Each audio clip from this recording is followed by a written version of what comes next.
Shalum. Shalom and welcome.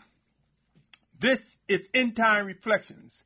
If you're tuning in for the first time, my name is Symmanayah, and these are the words I am compelled to present before a set apart, drawn, awakening nation by the Almighty Creator Yahuah to Yahusha, as it is written in John 6:44. In this installment of Endtime Reflections, I present the words, the unseen, the need to believe. I present why these words are important. And you might say they're simple words or it's common sense, but hear this message, O Yashar'al. It may just benefit those who seek comfort, guidance, those who seek a sense of direction for such a time as this. If you are indeed one who seeks to do the will of the Almighty Father, I consider you my brother, my sister, my family. Those who believe they are drawn by Yahuah to Yahusha Mashiach. There are no doubts in my mind that end times are here and bring much uncertainty to both the set apart and the wicked. My brothers and sisters, given all that is emerging related to end times, soon and very soon, we will begin to appreciate time more than ever. The scriptures mention that during these end times, our days will indeed be shortened. I presented on many occasions, and specifically in a series called The Closing Scroll that's on this channel, that outlines what it means for our days to be shortened, how it means forced movement from one time zone to the next, specifically from the Western Hemisphere back to the Promised Land. But before I continue on the matter of the unseen, the need to believe, let me say this. The views expressed in these podcasts do not necessarily reflect the views of the owners, management, and or shareholders of this media platform. With that said, my brother, my sister, forced movement is coming. I say to you who think that I don't know what I'm talking about, wait for physical proof. But ask yourself, when physical proof comes, when that physical sign comes, where will you place? Will you be caught in the congestion of trying to move to where you think you need to be? Remember, when the people during the days of Noah realized what was happening, when the rain came, it was too late to do anything except for praying. When the rebellious against Moshe, Aharon, in Numbers 16th chapter, dealing with Dathan, Korah, and Abiram, when they rose up against Moshe and Aharon in the 16th chapter of Numbers, challenging the leadership, it was too late. When they saw a sign with the ground opening up and swallowing them, their children, and all their belongings, it was too late, my brothers and sisters. The unseen, the need to believe, is important. Some will use the common phrase or common word, rather, faith. And many realize that that word is of pagan origins, so it has been replaced by many with the word belief. When Lot's son-in-law realized Sodom and Gomorrah was being destroyed, then they recognized the warnings from Lot were real. If you search the scriptures, you'll see they made fun of him. When the Philistines took the ark of Yahuah and experienced death and destruction, as mentioned in 1 Samuel chapters 4 through 6, there was no rewind button to amend their mistakes, their wickedness. Yashar'al, O set-apart family of Yahuah, in order to be ahead of widespread death and destruction, we must and will grow to recognize the unseen, the need to believe. End times are proven those who are able to face instructions from the unseen spirit of Yahuah sent in Yahusha's name recognize the need to believe and respond. Who is aware of the life in Hebrews 11:1 through 3? Let me read it, my brothers and sisters. For it reads, "In belief is the substance of what is expected, the proof of what is not seen. For by this the elders obtained witness. By belief, we understand that the ages were prepared by the word of the Almighty Father, so that what is seen was not made of what is visible. I strongly encourage you to read the whole chapter of Hebrews 11. It speaks on belief, providing instructions that will prove to be needed for such a time as what we are experiencing today. If you do not know by now, my position on the coming days are that there will be forced movement. I strongly believe there will be a final exodus consisting of 144,000 Hebrews or Abraham, along with a great multitude of people from many nations, kindreds, and tongues, as written in Revelation 7 chapter, verse 9 specifically, with the great multitude. I further believe that this crowd will consist of both Hebrews and Gentiles, or Abraham and Goyim. Goyim mean other nations, not trying to name every nation, but the children of Yahuah. The Hebrews, the Abraham, must be recognized. 12,000 from each of the 12 tribes of Yashar'al must be recognized to fulfill what is written. Together we are made one by Yahusha Mashiach, those who seek to do the will of the Almighty One, Yahuah. Just as there were sojourners with Yashar'al coming out of Mitzrayim or Egypt, so we will witness sojourners gathered with us when the final exodus is fulfilled. Recently, a series of events have unfolded, triggering much regarding the final days, specifically our 400 years of captivity. I have now taken the position that our 400 years will end during our 8th month, which is the month known by the Gregorians as December, in 2023.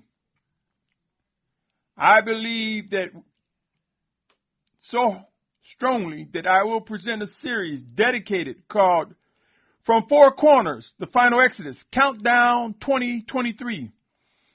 I will release this series on my YouTube channel, White Rose Family, detailing why I have now taken this position that our captivity will end in 2023. Anyone who has followed me in length will know I'm normally not one for date setting. But due to what just transpired recently, I believe it is highly possible that the Great Tribulation, the 7-year tribulation, started December 21, 2020. And I will speak in detail, but I will say this to get your attention, my brothers and sisters.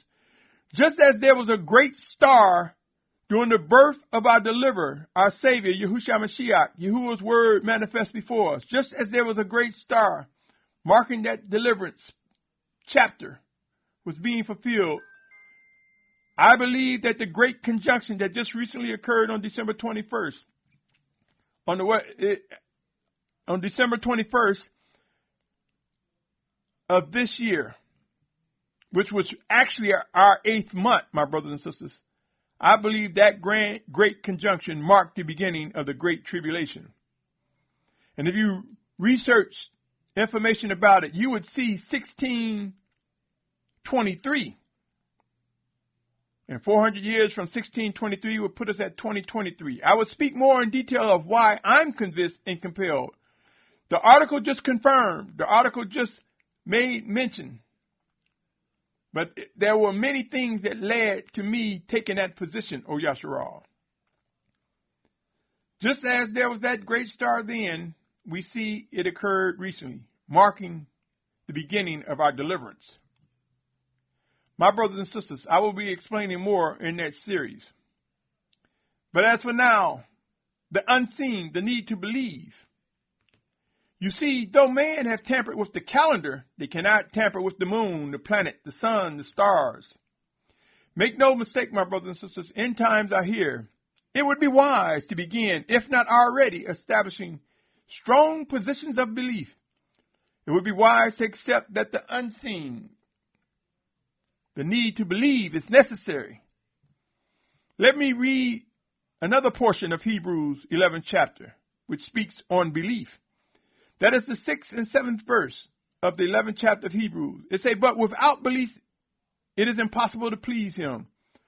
For he who comes to the Almighty One has to believe that he is, and that he is the rewarder of those who earnestly seek him. By belief, Noah, having been warned of what was yet unseen, having feared, prepared an ark to save his house, through which he condemned the world and became heir of the righteousness which is according to belief. Now let me also direct your attention to Matthew 24th chapter again. But in this chapter, I want to go to the 37th through the 39th verse, which reads, I'm in Matthew 24, 37 through 39. And as the days of Noah, so also shall the coming of the Son of Adam be. For as they were days before the flood, eating, drinking, marrying, and giving in marriage, until the day Noah entered into the ark. And they did not know until the flood came and took them all away. So also shall the coming of the Son of Adam be. My brothers and sisters, widespread destruction is coming. Massive death is coming. I say to you, believe it or not, it has begun. There are those who will be caught and left behind, caught in congestion due to unbelief and rebellion. My brothers and sisters, heed these words, for in these final days, each of us will discover what is expected of us. And those that are chosen to fulfill end-time prophecy will witness all that is necessary to bring us into obedience. In Luke 17:26-30, it also mentioned, just as in the days of Noah, it also says, as in the days of Lot, so will it be when Yahusha returns. My brothers and sisters, there are those who would have you believe there are no real prophets or watchmen among us. Soon their lies will be exposed. Soon they will learn that the Almighty Father will use his prophets, his watchmen, his pastors, teachers, his elders. Those whom he has chosen will bring discipline, structure, as we find ourselves disciplined and refined by the hand of the Almighty Father in Yahusha's name. His word will be made alive before us, and we will witness the continuity, the connection between the living instructions from the written word and the living instructions as the written word is made alive before our very eyes. There are those who are wicked, who try so eagerly to have you believe that they are prophets. Yes, you got people saying, I'm a prophet, and prophetess this and prophet that, but yet have no clue to the meaning of true discernment. How can you discern and speak the voice of Yahuah and say you're a prophet and speak lies? This is wicked. There are also those who read scriptures regarding the prophets, quoting the scriptures to have you think that they are a prophet. And then they'll say, oh, I'm not a prophet. But then they'll say, Yahuah told them, or the Lord told them, or God told them. Whether they use pagan terms or the true name of the Almighty Father, they are espousing lies and promoting wickedness. Make no mistake, my brothers and sisters. True set-apart prophets will rise during these end times. There will be brothers and sisters operating in the gift of prophecy, and there will be those who are chosen and anointed in the position of a prophet. What's the difference? Some will prophesy as the Spirit of Yahuah chooses to speak to them in the first person, through them as the first person. And some will have the position where they will continually speak what the word of Yahuah is saying in the name of Yahusha. Yes, true prophets exist. And in these end times, we will witness them. There are no doubt people are looking for answers. It would be wise to learn how to grow in discerning the voice of whom you cannot see initially, but will recognize his work through his children and through the works that he do through his children as conditions ramp up. Yashar'al, or Yashar'al, the unseen, the need to believe is now more than ever before. As conditions worsen, proving that end-time prophecies are unfolding, our mental health, our emotions, our physical beings will be challenged beyond belief. My immediate instructions will include growing to know how to focus on what is ordered and directed by the invisible, Almighty One Yahuah, whose presence come in the name of Yahusha. The time is now to recognize the unseen, the need to believe, and act speedily, expeditiously, when set-apart orders are indeed identified. Be encouraged, my brother, my sister. Our redemption draws near. The presence of the true obedient leaders and children of Abba Yahuah will rise with power and might. Behold, the hand of Yahuah is among us, and will work through us one towards another, as well as through his chosen leaders. We will witness all that must and will come to be. What say you, O listen to these words? What is your position? Do you recognize why the unseen, the need to believe, is necessary?